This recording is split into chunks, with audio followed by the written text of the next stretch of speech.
Hello student, welcome to doctor MD biology class. વિદ્યાર્થી મિત્રો, ગુજકેટ માટે ઘણા બધા પ્રશ્નો છે વિદ્યાર્થીઓના, તો આજે આપણે આ તમામ પ્રશ્નોનું સોલ્યુશન કરીશું। ગુજકેટ શું છે, ગુજકેટ કઈ રીતે લેવાય છે, ક્યાં એડમિશન મળે છે, આ તમામ બાબતો આજે આપણા સાથે શેર કરીશું। સાથે સાથે કેવી રીતે તૈયારી કરવી, કેમ કે 8 દિવસ છે બોર્ડની પરીક્ષા પછી આપણા જોડે 8 દિવસની અંદર આ ગુજકેટ તૈયાર કરવું છે, પરંતુ એકદમ સરળતાથી આપણે પ્રિપેર કરી શકીએ છીએ અને સારા ગુણ મેળવી શકીએ છીએ મિત્રો। તો ચાલો શરૂ કરીએ ગુજકેટ વિશેની માહિતી। તો ચેનલ પર નવા હોય તો લાઈક શેર સબસ્ક્રાઇબ કરી દેજો, જેથી અપડેટ મળતું રહે અને જીવ વિજ્ઞાનના અઢળક વિડીયો આપને મળતા રહે। ગુજરાતી મીડિયમ હોય કે અંગ્રેજી મીડિયમ હોય, બંને મીડિયમના વિડીયો આપને અવેલેબલ રહેશે। આ ચેનલ સાથે જોડાયેલા રહો। હવે વાત કરીએ આપણે કે ગુજકેટની જે પરીક્ષા છે, પરીક્ષા ક્યારે છે, તો પરીક્ષાની વાત કરીએ તો ગુજકેટની પરીક્ષા 31/3/2024 ના રોજ યોજાશે, એટલે કે માર્ચ મહિનાની છેલ્લી તારીખે 31 તારીખે આ એક્ઝામ લેવાશે। રિસિપ્ટ આવી નથી, ટૂંક સમયની અંદર રિસિપ્ટ આવી જશે। વિષય કયા કયા હોય? ફિઝિક્સ, કેમેસ્ટ્રી, મેથ્સ અથવા બાયોલોજી। મેથ્સ અથવા બાયોલોજી બંને વિષયોમાંથી એક હોય, બાકી ફિઝિક્સ અને કેમેસ્ટ્રી કોમન હોય।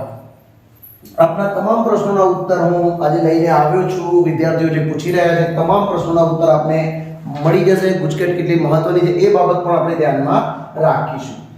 અભ્યાસક્રમ, મોટાભાગના બાળકો પૂછે છે કે સાહેબ એની અંદર અભ્યાસક્રમ કયો આવે? ઘણા વિદ્યાર્થીઓ પૂછે 11 અને 12 આવે। ના મિત્રો, એમાં ફક્ત અને ફક્ત ધોરણ 12 નો જ અભ્યાસક્રમ આવે। ફક્ત ધોરણ 12 ની આપણી એનસીઈઆરટી ની જે પુસ્તક છે એ જ વાંચવાની છે, એમાંથી જ પેપર આવે। ઓકે મિત્રો, વાંચનનો આઈડિયા લેવા માટે શું કરવું, કેવી રીતે વાંચવું? તો સૌથી પહેલા મારું એવું છે કે આ પેપર સોલ્વ કરો। પેપર સોલ્વ કરવા માટે જેટલા પણ ગુજકેટના જૂના પેપર થયા હોય એ પેપરને જોઈ લેવા, જેથી ખ્યાલ આવે કે કેવા પ્રકારના પ્રશ્નો એની અંદર પૂછાય છે। ઓકે મિત્રો, જો આ જોઈ લેશો તમે તો તમને ખ્યાલ આવી જશે કે કયા પ્રકારના પ્રશ્નો જનરલી પૂછાતા હોય છે। થોડુંક સિલેબસ રિડ્યુસ થયો છે આપણે જાણીએ છીએ, તો એ રિડ્યુસ સિલેબસ સિવાયના પ્રશ્નો આપણે તૈયાર કરવાના છે। તો ઓકે, આ ખ્યાલ આવી ગયો। પણ વાંચન કેવી રીતે કરવું એ આગળ હું તમને સમજાવી રહ્યો છું કે 8 દિવસમાં કેવી રીતે સિલેબસ પૂરો કરીશું।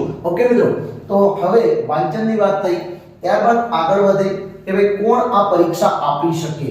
તો કોણ આ પરીક્ષા આપી શકે? તો ધોરણ 12 ની અંદર જે વિદ્યાર્થીએ આ વર્ષે પરીક્ષા આપી છે અને ગુજકેટનું ફોર્મ ભર્યું છે તે આ પરીક્ષા આપી શકે છે મિત્રો। મતલબ કે એ પરીક્ષા આપી શકે છે। ફિઝિક્સ, કેમેસ્ટ્રી, મેથ્સ, બાયોલોજીનો કોઈ પણ વિદ્યાર્થી જેણે આ વર્ષે બોર્ડની પરીક્ષા આપી છે, ઓપન સ્કૂલમાંથી એક્ઝામ આપી છે, તે આ પરીક્ષા આપી શકે છે। બીજો એક પ્રશ્ન બાળકોને જનરલી થાય છે કે આ પરીક્ષા દર વર્ષે આપવી પડે? એટલે કે સાહેબ મેં ગયા વર્ષે આ પરીક્ષા આપી હતી, હવે આ વર્ષે મારે ફરીથી એડમિશન પ્રક્રિયામાં જવું છે, તો શું મારે આ પરીક્ષા આપવી પડે? જવાબ છે હા, તમારે આ પરીક્ષા ફરીથી આપવી પડશે।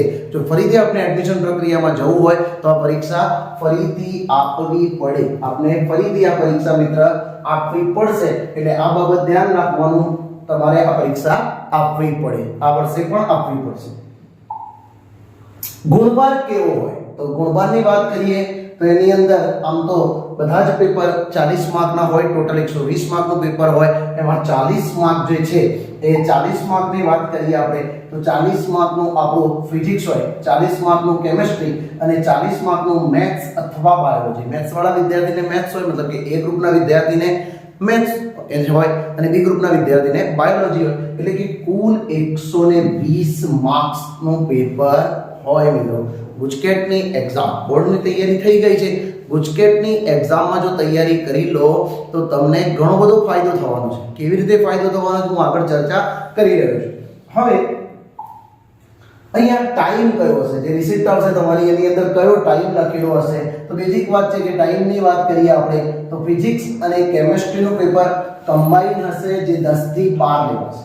ફિઝિક્સ અને કેમેસ્ટ્રીનું પેપર 10 થી 12 લેવાશે।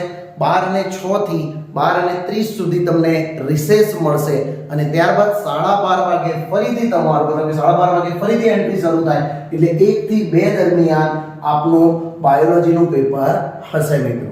ઓકે, તો જે વિદ્યાર્થીઓ બી ગ્રુપના છે એમનું જે પેપર સ્ટાઇલ છે, પેપર સિસ્ટમ છે 10 થી 12 અને 1 થી 2 રહેશે। જ્યારે મેથ્સના વિદ્યાર્થીને 10 થી 12 ફિઝિક્સ કેમેસ્ટ્રી આપ્યા બાદ રિસેસ હશે અને ફરીથી 2:30 વાગે એનો પ્રવેશ શરૂ થશે, એટલે મેથ્સનું પેપર લખશે, એને થોડીક રિસેસ વધારે મળશે. ઓકે મિત્રો, આ ચેનલ પર નવા હોય તો લાઈક શેર સબસ્ક્રાઇબ કરજો. ઘણી બધી માહિતી લઈને આવી રહ્યો છું મિત્રો, ઘણા બધા વિડીયો આપ સુધી પહોંચાડું છું, તો એક સબસ્ક્રાઇબનું બટન દબાવી દેજો. ઘણા બધા વિડીયો તમને મળશે અને તમે આ જોશો તો ઓલ્ડ વિડીયોઝની અંદર પણ ઘણા બધા ક્વેશ્ચન મળી રહેશે અને દરેક સાચી માહિતી આપ સુધી પહોંચાડી રહ્યો છું. તો આ બાબત પણ આપ ધ્યાનની અંદર રાખશો. અને પરીક્ષામાં કેટલા વાગે પ્રવેશ મળે એ માટે હું આગલા દિવસે સરસ વિડીયો OMR વગેરે માહિતી લઈને આગલા દિવસે ફરીથી આવીશ. પરીક્ષા ખંડમાં શું લઈ જઈ શકાય તો કે રિસિપ્ટ લઈ જવાની છે, જે આપણે હોલ ટિકિટ હોય એ લઈ જવાની છે. સાથે સાથે સાદું કેલ્ક્યુલેટર એલાઉડ છે, સ્માર્ટ વોચ કે મોબાઈલ કે એવી કોઈ પણ વસ્તુ એલાઉડ નથી, સાયન્ટિફિક કેલ્ક્યુલેટર પણ એલાઉડ નથી. આપણે ટ્રાન્સપરન્ટ પેડ લઈ જઈ શકીએ અને ટ્રાન્સપરન્ટ વોટર બોટલ લઈ જઈ શકીએ છીએ. અન્ય કોઈ પણ વસ્તુઓ સાથે રાખવાની નથી. આપણી કંપાસ બોક્સ હોય તો આપણે લઈ જવાનું હોય, જેની અંદર આપણી કાળી શાહીવાળી પેન ફરજિયાત હોવી જોઈએ મિત્રો. ઓકે, હવે પેનની વાત કરીએ તો બ્લેક શાહીવાળી પેન આપણે લઈ જવાની છે.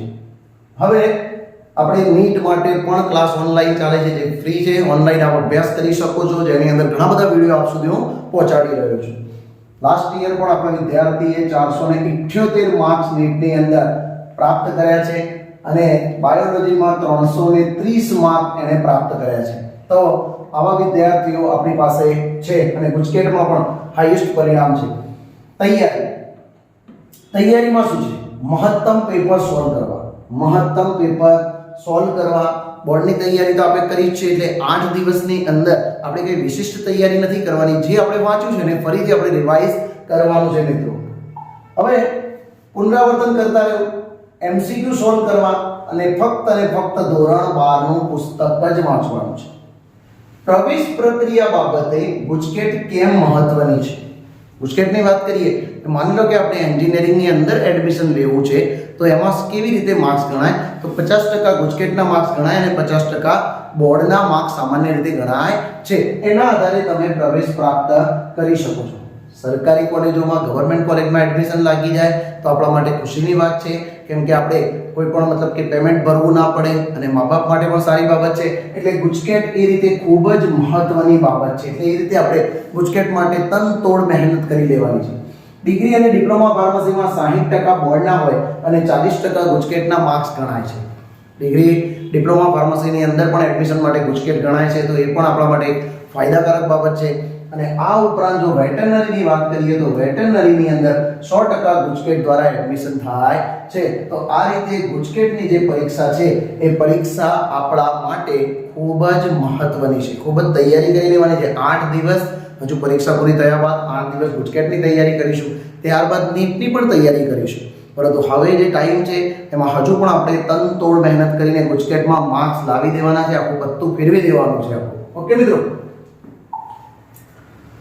વાંચન કઈ રીતે? હવે 22/3/24 પેપર પૂર્ણ થાય, જેવી પરીક્ષા પૂરી થાય એ દિવસે આરામ કરી લેવાનો, એ દિવસે રમી લેવાનું, ફરી લેવાનું, મિત્રોને મળી લેવાનું. ત્યારબાદ 23 તારીખે ફરીથી મિશન ગુજકેટ, ફરીથી મિત્રો લાગી જવાનું છે ગુજકેટ માટે.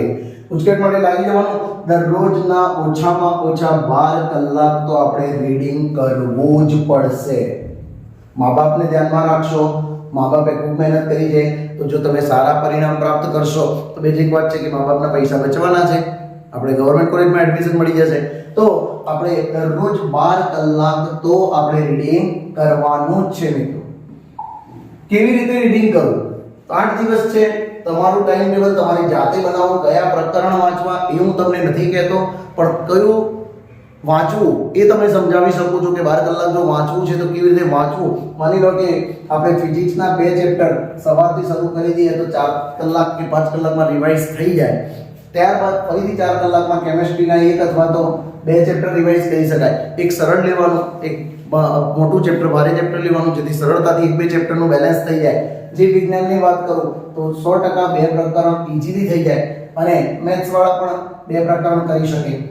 આ થઈ ગયા બાદ દરરોજ આપણે એક પેપર 120 માર્કનું તો લખવું છે.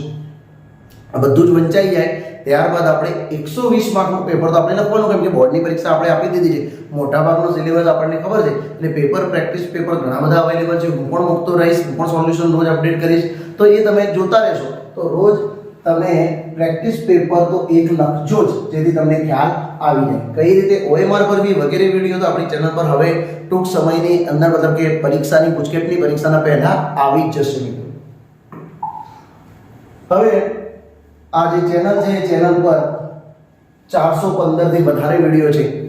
આ ચેનલ બાયોલોજી વિષય સાથે સાથે કોઈ પણ અપડેટ હોય, અપડેટ આપ સાથે શેર કરે છે, આપણા પ્રશ્નોના ઉત્તર આપે છે, ગુજકેટ હોય, નીટ હોય, બોર્ડ હોય, ધોરણ 10 હોય, કોઈ પણ માહિતી આપણા સાથે શેર કરીએ, ગુજરાતી મીડિયમ હોય કે અંગ્રેજી મીડિયમ હોય, તો આપ આ ચેનલ સાથે જોડાયેલા રહો. લાઈક કરો, શેર કરો, સબસ્ક્રાઇબ કરો, મિત્રોને પણ જણાવો કે અહીંયા સાચી માહિતી છે. તો આપ જો અમારી સાથે સંકળાયેલા રહેશો તો મને નવા નવા વિડીયો બનાવવાનો ઉત્સાહ વધશે. અને આ ચેનલ પર જોડાયેલા રહેજો, લાઈક શેર સબસ્ક્રાઇબ કરજો અને OMR અને બાકીની માહિતી માટે જોતા રહો next video. Thank you very much.